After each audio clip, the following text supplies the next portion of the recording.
옆에 분들과 함께 인사했으면 좋겠습니다. 잘 오셨습니다. 반갑습니다. 다시 한번 인사하겠습니다. 은혜 받고 갑시다. 한 번만 더 인사하겠습니다. 말씀 속에 길이 있습니다.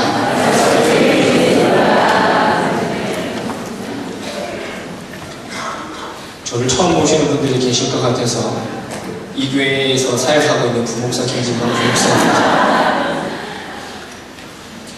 변함이 없다는 것이 사람들에게 참 많은 감동을 줍니다. 왜 그것이 우리들에게 감동을 주는 것일까요? 변함이 없다는 것에는 가장 큰 감동을 받을 때는 개인적으로는 참 음식점을 찾아갈 때가 아닌가 싶습니다.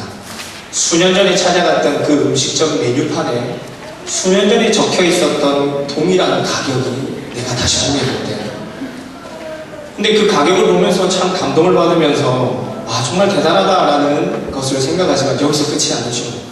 시켰던 음식을 한 수를 탁 떴는데 그 수년 전에 맛보았던 그 맛이 동일하게 날 때 감동을 많이 받습니다.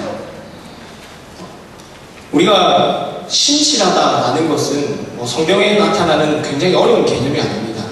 음식점에 가면 신실함이 뭔지를 알 수가 있죠. 일상 속에서는 이런 신실함들을 쉽게 우리가 찾아볼 수 있다는 것입니다. 세월 앞에서 변하지 않는 것은 하나도 없습니다. 젊음도 패기도 물건도 기나긴 세월 앞에서는 모든 것이 다 지나간 것이 되어버립니다. 그런데도 불구하고 변함없이 맛있는 음식과 가격 앞에서 우리가 감동하면서 대단하다라고 무릎을 치는 이유는 단순히 숫자가 바뀌지 않고 맛이 바뀌지 않아서 우리가 감동하는 것이 아니죠. 이 한 그릇에 마음을 다 담아내고자, 고객들에게 최고의 맛을 전해주고자 하는 그 주인의 마음이 변함없는 것에 우리가 감동을 받는 것입니다. 자신의 이름을 내걸고 화려한 간판이 있지 않고 좋은 목의 자리를 차지하고 있지는 않아도 한 그릇의 음식에 최선을 다하는 것 때문에 우리가 감동을 받는 것입니다. 일상 속에서 감동을 주는 이런 신실함들이 과연 하나님 앞에 드려질 때는 어떻게 될까 하는 것을 우리가 한번 생각해 보기를 원합니다. 우리 한번 따라해 볼까요? 우리의 신실함은 하나님께 영광이 됩니다. 그렇습니다. 연약한 인생이지만 그 연약함 속에서도 하나님을 향해 신실함을 드러낼 때 그것은 그분의 기쁨이자 그분의 영광이 됩니다. 오늘 우리가 함께 읽은 본문 속에는 사실 하나님께서 영광을 받으시는 본문의 내용은 아닙니다. 정반대의 상황을 우리가 살펴보면서 영적 대비 효과를 통해서 과연 하나님께서 우리에게 말씀하고 우리에게 요구하시는 신실함은 과연 무엇인가 라는 것을 함께 살펴보기를 바랍니다. 본문의 첫 구절부터가 우리의 마음을 참 아프게 만듭니다. 솔로몬이 마음을 돌려 이스라엘의 하나님 여호와를 떠났다라고 성경은 기록합니다. 과연 지혜와 부와 명예의 대명사, 우리가 솔로몬이라는 이름 석자를 껴올렸을 때 가장 먼저 기억하는 것은 지혜. 그래서 학부모들이 제일 좋아하는 인물이죠. 첫날만 늘 기도하는 것은 솔로몬과 같은 지혜를 달라고 얘기를 하죠. 그러나 아이는 전혀 다르게 생활합니다. 부와 명예, 모든 것의 대명사가 바로 솔로몬입니다. 그런데 오늘 성경이 보았듯이 이 지혜와 부와 명예의 모든 것의 대명사였던 그가 한순간에 마음을 돌려 하나님을 떠났다라고 성경은 기록합니다. 어떻게 이런 것이 가능할까요? 첫 번째는 그가 듣는 자에서 말하는 자가 되었기 때문입니다. 우리가 잘 알듯이 한 사람의 인생이 갑자기 어떤 일을 겪어서 바뀌었다라고 얘기하는 일들은 굉장히 드뭅니다. 어떤 특별한 불의의 사고를 당하거나 급격한 일을 당하지 않고서야 사람이 갑자기 바뀌었다라고 우리는 말하지 않습니다. 주로 바뀐 것을 살펴보면 자신의 습관이나 자신의 생활 패턴 때문에 점차적으로 진행되는 일들이 결과적으로 볼 때 갑자기 바뀌었다라고 그렇게 말을 하기도 합니다. 솔로몬 역시도 우리가 볼 때는 갑자기 그가 마음을 돌이켜서 하나님을 떠난 것처럼 결과적으로 보이지만 그의 인생을 살펴볼 때 갑자기 바뀐 게 아니라는 것을 우리는 알 수 있습니다. 우리는 오늘 본문 11장을 읽었지만 3장부터 열왕기상 3장부터 이 11장까지의 전반적인 내용을 살펴보면서 과연 솔로몬에게 어떤 변화가 있었는지, 그로 하여금 이렇게 하나님을 떠나게 만든 원인은 무엇인지를 우리가 살펴보기를 원합니다. 3장에 보면 솔로몬이 꿈속에서 하나님을 만납니다. 왜 하나님께서 솔로몬에게 이렇게 나타나셨는가? 왜 그에게 이렇게 은혜를 베푸셨는지에 대한 것은 사실 크게 중요하지 않습니다. 그가 어떤 은혜를 받았고 그가 그 은혜를 어떻게 사용했는가, 이것이 참 중요합니다. 솔로몬은 스스로가 스스로를 판단하기에 이 열왕기상 5장 7절에 보면 내가 작은 아이와 같다라는 자신을 그렇게 평가합니다. 그래서 스스로가 정말 연소하고 이 나라를 이끌어가기에 참 부족하다는 것을 알기 때문에 그가 구한 것이 무엇이었냐면 하나님 듣는 마음을 주십시오라는 것이었습니다. 그가 아이와 같았기 때문에 하나님께로부터 받은 지혜가 필요하다는 것이죠. 여기서 이제 듣는 마음이라 함은 학자들은 그렇게 말합니다. 참되고 지혜로운 결정을 내리기 위한 한 논쟁점의 모든 측면을 깊이 들을 수 있는 능력. 어떤 사건을 들었을 때, 이야기를 들었을 때, 어떤 것을 판단하고자 할 때 한 측면만 보는 것이 아니라 다각도로 판단하고 듣고 결정을 내린다는 것입니다. 이것이 바로 듣는 마음이었습니다. 그런데 하나님은 이런 듣는 마음을 달라는 그 솔로몬의 간구를 들으시고 듣는 마음뿐만 아니라 부와 명예와 모든 것을 다 주셨다라고 성경은 기록합니다. 그런데 이 3장 이후에 펼쳐지는 솔로몬의 삶의 행보를 보면 참 마음 아픈 부분들이 참 많습니다. 분명히 하나님께로부터 지혜도 받았고 부와 명예도 다 받았는데 그러면 참 빛나는 인생이어야 하는데 빛나는 그 인생의 이면에서 끼쳐지는 우리 마음을 향한 불편한 모습들이 참 많이 볼 수 있습니다. 솔로몬의 말년을 우리가 알고 있기 때문에 그렇게 느끼는 것이 아니죠. 처음과 점점 달라지는 이 솔로몬의 모습을 우리가 발견하기 때문에 그렇습니다. 열왕기상 4장 32절부터 34절까지의 내용을 보면 이 세 가지의 이 세 단어 하나가 반복적으로 3번이 나타납니다. 그게 무엇이냐면 바로 말하다입니다. 말하다. 여기서 말하는 주체는 누구냐면 바로 솔로몬입니다. 여호와께서 솔로몬에게 말씀하셨다가 아니라 솔로몬이 말하고 있는 것이죠. 그래서 그가 말한 내용은 무엇이냐면 잠언 3000가지를 말합니다. 이 땅의 피조물들을 향해서 자신 안에서 끓어오르는 지혜를 쏟아내는 것이죠. 이 땅의 생물과 날아다니는 것들과 기는 것들과 모든 것의 초복에 대해서 말을 하는 것이 바로 잠언 3000가지입니다. 그런데 34절에 보면 하반절에 유독 한 구절이 보입니다. 사람들이 솔로몬의 지혜를 들어봤다라는 부분입니다. 처음에 솔로몬은 하나님께 듣는 마음을 달라고 구했습니다. 그에게 은사는 듣는 것이지요. 물론 하나님께서 충만한 지혜를 부어주셨기 때문에 부와 영광을 다 주셨기 때문에 솔로몬이 말했던 이 잠언 3000가지는 우리가 읽는 성경 속에 포함되어서 우리에게도 역시나 많은 영감과 깨우침을 줍니다. 제가 말씀드린 것은 그가 말했던 잠언 3000가지가 틀렸다가 아닙니다. 그 수많은 잠언들을 말하고 지혜를 뿜어내는 동안 그의 마음의 중심이 어떻게 변했는가 하는 것입니다. 저는 개인적으로 열왕기상을 읽으면서 솔로몬이 그의 인생에 있어서 겸손함을 하나님께서 참 기쁘게 받으셨다는 구절을 한 구절도 찾지 못했습니다. 단적으로 열왕기상 6장 38절과 이어지는 7장 1절의 내용을 보면 참 흥미로운 내용이 기록되어 있습니다. 내용을 보면 하나님의 성전을 짓는 기간과 바로 이어서 솔로몬이 자기 왕궁을 짓는 기간에 대해서 언급을 하고 있습니다. 그런데 우리가 잘 알듯이 솔로몬이 하나님의 성전을 짓는 기간과 자신의 왕궁을 짓는 기간에는 굉장히 큰 차이가 납니다. 성전을 지을 때는 7년이 소모되었다라고 성경은 기록하지만 자기의 왕궁을 지을 때는 13년이라는 시간을 들였다라고 성경은 말하고 있습니다. 그래서 7장 1절에 보면 이런 수식어가 붙습니다. 솔로몬이 자기의 왕궁을 13년 동안 건축하여 그 전부를 준공했다. 자기의 왕궁. 우리가 모르긴 몰라도 특별히 건축을 전공했다, 어떤 거를 전공했다, 이걸 다 떠나서 숫자가 객관적으로 보여주는 것만 보더라도 7년을 성전을 지은 것과 13년을 자기의 왕궁을 지은 것에는 엄연한 차이가 있습니다. 모르기 몰라도 우리가 그 시간만을 대비를 해봤을 때 이 솔로몬이 어디에 마음을 두고 어디에 모든 걸 더 쏟아 부었는지는 우리는 쉽게 추론해낼 수 있습니다. 듣는 마음을 달라 했던 그가 말하는 사람이 되었습니다. 하나님을 신실하게 섬겼던 그가 자신의 왕궁을 더 많은 시간을 투자한 사람이 되었습니다. 그의 마음의 중심이 조금 다른 곳으로 옮겨진 것이 느껴집니다. 사랑하는 믿음의 동역자 여러분, 우리는 신앙생활을 하면서 수많은 사람들과 관계를 맺고 살아갑니다. 그런데 깊이 사귀고 오랫동안 알아왔던 사람일수록 그 사람이 변했다라는 사실만큼 우리의 마음을 아프게 하는 것은 없습니다. 어떻게 표현할 수 없는 실망과 안타까움, 그러면서도 우리 마음 가운데 막연한 기다림이 다가옵니다. 무엇입니까? 다시 돌아올 거야. 지금은 달라졌지만 상황이 달라지면 다시 돌아올 거야 라는 것이죠.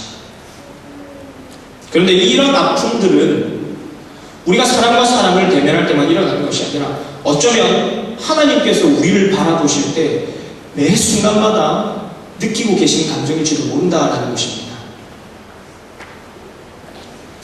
인생이 신실함을 온전히 지키기란 참 어렵습니다. 왜냐하면 이 인생이라는 두 글자 속에 내포하고 있는 의미가 참 많기 때문이죠.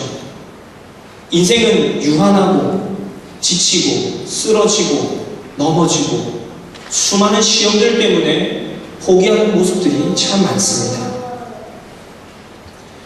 근데 우리가 한번 생각해 볼 것은 우리의 연약함을 누구보다도 잘 아시는 하나님께서 과연 우리에게 그토록 완벽한 신실함을 요구하실까라는 것입니다. 우리가 연약한 존재라는 것을 아시는 그분께서 우리에게 얼마나 완벽한 신실함을 요구할까? 사실 이미 하나님은 우리가 온전한 신실함을 갖추지 못할 아주 연약한 인생이라는 것을 잘 알고 계십니다. 그럼 도대체 그분이 우리에게 기대하는 것은 무엇입니까?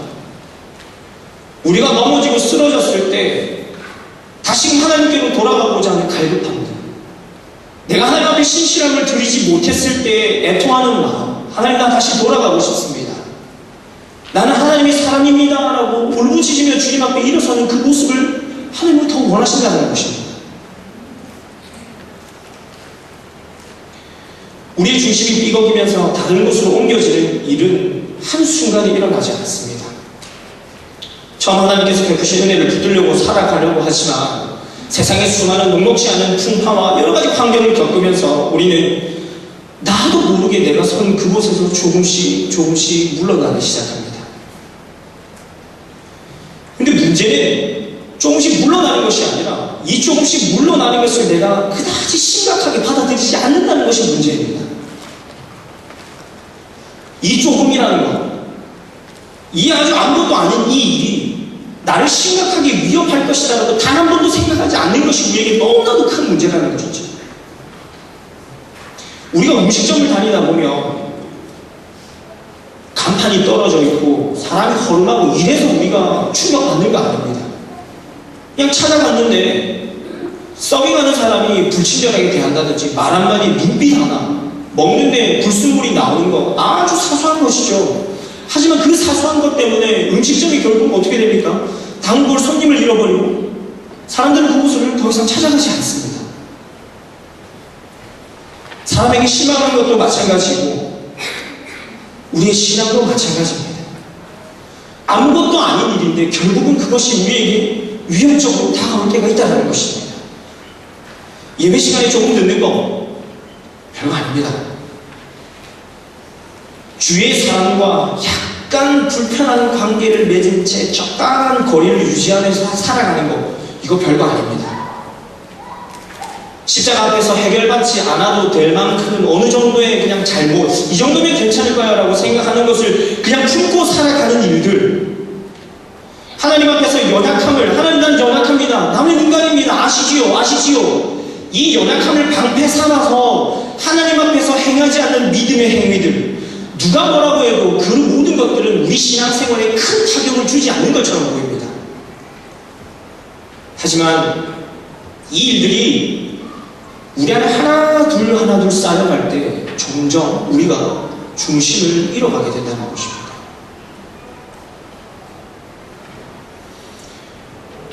우리는 십자가 앞에서 조금 더 솔직해져야 합니다. 우리가 점점 더 하나님 앞에 솔직하게 이 순간만 우리가 바라는 것이 아니라 앞으로의 삶을 두고 우리가 더 많은 결단과 노력들이 필요하다는 것입니다. 사랑하는 믿음의 동역자 여러분, 하나님께서는 솔로몬이라는 인생의 아주 좋은 교과서를 통해서 우리에게 점차적으로 중심을 잃어가는 신앙이 얼마나 위험한가를 우리에게 분명하게 경고하고 계십니다. 우리는 오늘 이 메시지를 내 삶에 직접적으로 받아들이고 나 또한 솔로몬의 인생과 같이 될 수 있다는 것을 우리가 깨닫고 하나님 앞에서 더욱더 신실한 삶을 드리기 위해 몸부림칠 수 있기를 간절히 바랍니다. 두 번째로 솔로몬이 처음과 같은 마음으로 살지 않게 되었던 것은 그가 진짜 들어야 할 것을 듣지 않았기 때문입니다. 솔로몬은 듣는 마음을 구했다 했습니다. 그로 인해서 많은 은혜를 받았죠. 한 논점에 대해서 주의 깊게 듣고 옳고 그름을 정확하게 분별하고 판단하는 것이 은사로 주어졌습니다. 주어졌다는 것은 다른 사람들보다 조금 더 나은 것이 아니라 월등히 뛰어난 것을 말합니다. 우리가 신앙생활을 하다 보면 재능과 은사를 조금 모호하게 구분할 때가 있습니다. 기술적인 면, 외향적으로 들어가는 기술적인 면만 볼 때는 재능과 은사는 동일하게 보입니다. 그러면 과연 이 재능과 은사를 어떻게 구분하는가? 재능과 은사를 구분하는 방법은 열매로 알 수 있습니다. 재능은 믿지 않는 많은 사람들이 밖에 나가서 일을 할 때나 그들이 전공으로 하였던 모든 것들을 다 쏟아내는 것, 잘하는 것, 이것을 재능이라고 얘기를 하죠. 하지만 은사는 다릅니다. 은사는 하나님께서 주셨는데 이유가 하나님의 교회와 영광과 하나님 나라의 확장을 위해서 사용하라고 주셨기 때문에 이것이 쓰이는 곳에서는 반드시 하나님의 영광이 드러나게 되어 있습니다. 그래서 은사와 재능은 엄연히 다른 것이죠. 열매가 다르다는 것입니다. 이 은사가 어떤 영적 유익을 가져오는지에 대해서 우리가 잘 알고 사용해야 한다는 것이죠. 하나님께서 은사로 무엇인가를 주셨다는 것은 사용하는 장소와 그 대상은 반드시 교회여야 한다. 하나님 나라를 위해서 사용해야 한다는 것이죠. 그렇기 때문에 이 은사를 사용하다가도 혹시나 이것이 하나님의 영광을 가리거나 나의 모습을 드러낼 때가 있다면 우리는 성경이 말하는 절제를 해야 하는 것이죠. 무엇보다 우리는 은사를 사용할 때 내 은사를 통해서 하나님의 영광을 가리지 않는가 늘 우리는 점검하고 돌아봐야 될 책임이 은사 받은 자들에게는 있습니다. 그런데 본문 11장 9절에 보시면 이 솔로몬에게 하나님께서 두 번이 나타났다고 기록합니다. 일찍이 두 번이나 그에게 나타나셨다. 이 두 번은 솔로몬이 성전과 자신의 궁을 짓는 과정 속에서 나타났습니다. 한 번은 6장에 성전을 짓기 전에 하나님께서 나타나셨고 또 한 번은 열왕기상 9장에 자기 왕궁을 건축을 다 완료한 다음에 하나님께서 나타나셨는데 이때 나타나셔서 하나님께서 솔로몬에게 하신 말씀은 동일했습니다. 아버지 다윗이 행함같이 하나님의 율법과 법도를 온전히 지켜 행하라는 것이었습니다. 다른 것이 아니었습니다. 두 번이나 나타나셔서 하셨던 말씀 아버지 다윗이 행함과 같이 하나님의 율법과 법도를 온전히 지켜 행하라는 것이었습니다. 그런데 그럼에도 불구하고 오늘 10절에 보니 그가 솔로몬이 여호와의 명령을 지키지 않았다라고 말하고 있습니다. 솔로몬이 받았던 그 듣는 마음의 은사는 나라와 백성들에게 사용하는 것도 맞지만 궁극적으로 하나님께서 이것을 주신 이유는 이 사용의 대상이 하나님 나라와 확장을 위해서 사용하는 제일 첫 번째 대상은 하나님이었습니다. 사람들의 말을 잘 듣고 판단하는 것도 중요하지만 하나님께서 솔로몬에게 주셨던 이 듣는 마음은 그의 귀가 여호와 하나님을 향해 있으라는 것은 하나님의 첫 번째 임무였습니다. 그런데 솔로몬은 하나님 여호와의 음성을 듣지 않았던 것입니다.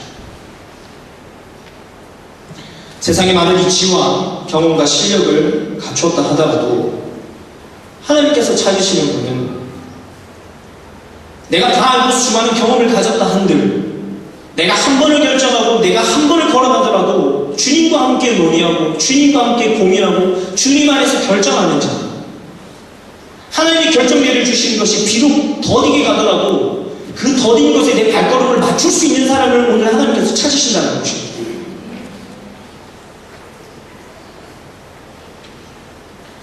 제가 다녔던 신대원에 박영돈 교수님이라는 교수님이 계셨습니다. 교리학을 가르치셨는데 생긴 건 없고 독일 장교처럼 굉장히 무섭게 생기셨습니다. 어둡고 피부 색깔도 검었습니다. 근데 이 교리를 가르치셨던 교수님이 참 그분께로부터 나오는 그 설교 말씀 들으면서 신대원이 참 많이 은혜를 받았던 기억이 있습니다. 그래서 많은 학생들이 신대원 전도사님들이 은혜를 받고 해서 한 번은 수업 시간에 질문하는 시간이 생겼습니다. 그래서 전도사님이 손을 들어서 질문을 합니다. 교수님, 설교 준비를 어떻게 하십니까? 교수님이 빙그레 웃으시면서 이렇게 대답을 하십니다. 저는 설교 준비를 그리 오래 하지 않습니다. 마음에 열등감이 막 밀려왔습니다. 원고 하나를 쓰려면 3-4시간이 걸리고 몇 날 며칠이 걸려야 되는데 교수님 정도 레벨이 되어야지 정확히 할 수 있나? 교수가 되어야 하나? 온갖 생각이 막 밀려오는 중에 교수님이 말씀을 이어가셨습니다. 대신에 저는 설교 전에 한 3-4시간 정도 기도를 합니다. 기도를 하다 보면 무엇을 전해야 할지, 무엇을 말해야 할지, 우리 삶에 어떤 적용점이 필요한지를 하나님께서 너무 선명하게 보여주십니다. 그래서 저는 원고를 치는 시간이 길지 않습니다. 이렇게 대답을 하셨습니다. 사랑하는 믿음의 동역자 여러분, 신앙생활의 능력, 우리가 그토록 바라고 갈망하는 경건의 능력이 어디로부터 온다라고 생각하십니까? 미디어가 발달한 지금 클릭 한 번이면 전국 곳곳에 세계 각지의 설교자들의 설교를 들을 수 있습니다. 돈만 내면 수백 권의 수천 권의 신앙서적들이 나와 있습니다. 물론 그것들도 우리의 경건의 능력에 도움이 됩니다. 그러나 진짜 경건의 능력은 기록된 말씀을 한 장 한 장 넘겨가고 이 말씀을 붙들고 하나님 앞에 통곡하며 하나님 가르쳐 주십시오, 다른 나에게 말씀해 주십시오라고 주님 앞에 엎드릴 때 우리의 경건의 능력이 거기서부터 나온다는 것입니다. 땀 흘려 바쁘게 일하며 살아갑니다. 특히나 이민사회에서는 이민성에서 나오는 정보나 여기 안에서 시장 경제와 교육과 보험과 의료와 모든 정보들은 우리의 삶의 질을 갈라놓기에 충분합니다. 그래서 유용한 정보가 정말 도움이 되지요. 아는 사람 한 사람이라도 있으면 우리가 달라질 수 있으니까요. 하지만 진짜 하나님께서 우리에게 원하시는 것은 내 목소리를 들으라는 것입니다. 따끈하고 돈이 되는 정보가 살 길을 내는 것이 아니라 하나님의 음성에 귀를 기울이는 자가 생명을 누리게 된다고 말씀하십니다. 일하는 자리에서나 섬기는 자리에서나 하나님 앞에서는 우리에게 중요한 것은 내가 어떤 지식을 가지고 어떤 수많은 말들을 쏟아내느냐, 이것이 중요한 것이 아니라 내 마음 가운데 내 인생을 바꿀 그 하나님의 한 말씀을 내가 귀담아 듣고 마음에 새기는 것이 더 중요합니다. 솔로몬은 듣는 마음의 은사로 받았음에도 불구하고 하나님의 음성을 듣지 못하고 그의 말년에, 그의 인생의 마지막에 수많은 이방 여인들의 이야기를 듣고 그 인생을 내던졌습니다. 그의 결론은 나라가 두 쪽으로 쪼개지는 경험을 할 수밖에 없었습니다. 솔로몬은 하나님을 처음에는 정말 깊이 만난 것처럼 보였습니다. 그는 신실했습니다. 1000번제를 온전히 다 드릴 만큼 신실했습니다. 하지만 그 신실함은 그의 마음의 중심이 하나님께로부터 조금씩 멀어지면서 은근히 자신의 마음과 자신의 귀를 세상에 두는 사람이 되었습니다. 그리고 그는 신실함을 잃어버렸습니다. 하나님께서 주신 부귀와 영화를 쫓는 교만한 왕이 되어버린 것이죠. 신실함을 지키는 것은 참 중요합니다. 왜냐하면 이 신실함을 통해서 하나님이 영광을 받으시고 이 신실함으로 인해서 그분의 이름이 높여지기 때문입니다. 우리가 솔로몬의 인생을 보면 우리가 오늘 시간 다짐해야 할 것은 하나님, 연약한 가운데서도 내 신실함을 온전히 주님 앞에 드리기를 원합니다. 하나님, 나를 붙들어 주시고 내 인생이 주님 앞에 영광이 되는 인생이 되게 해주십시오라고 간구할 수 있는 모두가 되기를 간절히 소망합니다. 말씀을 기억하시면서 같이 한번 기도하며 나가시겠습니다. 하나님, 이 말씀을 통하여서 우리 인생을 다시 한번 돌아봅니다. 주님, 주의 놀라운 신실함을 우리에게 부어주시고 이 신실함을 온전히 지키며 살아갈 수 있도록 우리를 인도하여 주시옵소서. 그렇게 기도하며 나가시겠습니다. 고마우신 하나님 아버지를 감사합니다. 하나님, 우리의 마음들을 붙들어주시고 우리의 믿음들을 온전히 주님 앞에 드리시고 주의 대사를 되시도록 하나님 우리를 붙들어주시옵소서. 성령 하나님, 우리가 연약할 때마다 붙들어주시고 우리가 넘어질 때마다 하나님 더 의지할 수 있는 주의 들려주시도록 우리를 붙들어주시옵소서.